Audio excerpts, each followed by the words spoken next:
so long. Just 2 weeks ago, when I was asked to speak at this rally, I thought to myself, though I couldn't even, I was so afraid to even say it out loud, I was sure Tal will be home by now. It was my husband's immediate family that gathered to celebrate Simchat Torah.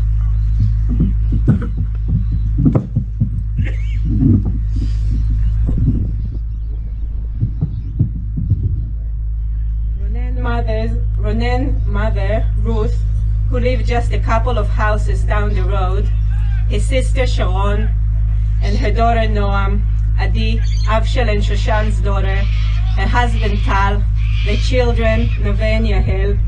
They all came for Shabbat dinner at Avshel and Shoshan's house in Kibbutz Be'eri. That night, Ruth returned home and was saved. The rest, 8 of them, were brutally taken from the mamad after enduring horrifying hours, hiding under the bed while gunfire and heavy smoke surrounded them.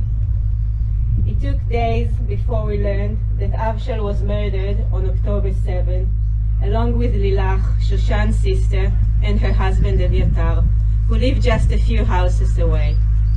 Later, the family was given the official status of hostages family. At the time, it gave us hope that the 7 family members who were kidnapped were still alive. In the first deal, between the night of November 25th and 26th, 6 were released, the women and children. But they weren't truly free, because Tal is still there.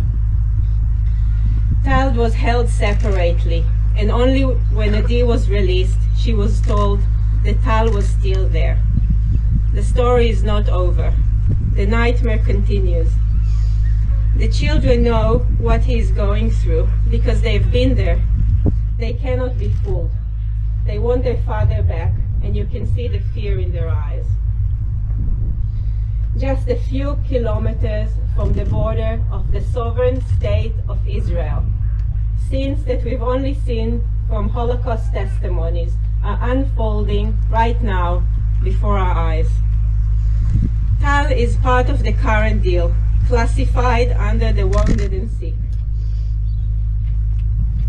He marked his 40th birthday just 2 weeks ago. This is an unimaginable reality, waiting for Hamas to release the list of the 3 hostages to be freed in each phase of the deal. This is heartbreaking and devastating to be part of this cruel selection process. And yet, in a cruel way, it gives us hope that he will be released soon. All should be. In this reality, time does not heal. Every day that passes only makes it harder. The fear that something will happen that will stop the deal. The fear that Tal will be forgotten. It is constant. Time is deadly, as chances for survival in these horrific conditions of captivity diminish with each moment of passing.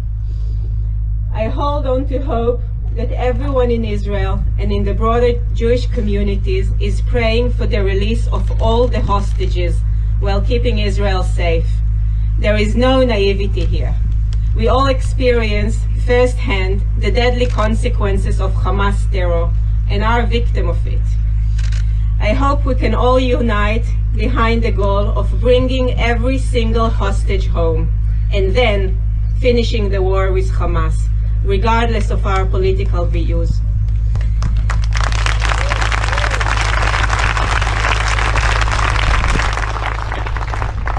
The only one who don't have time are the hostages. We can still save them and see them walk back home. We all deserve to witness and be part of their return. Am Yisrael Chai.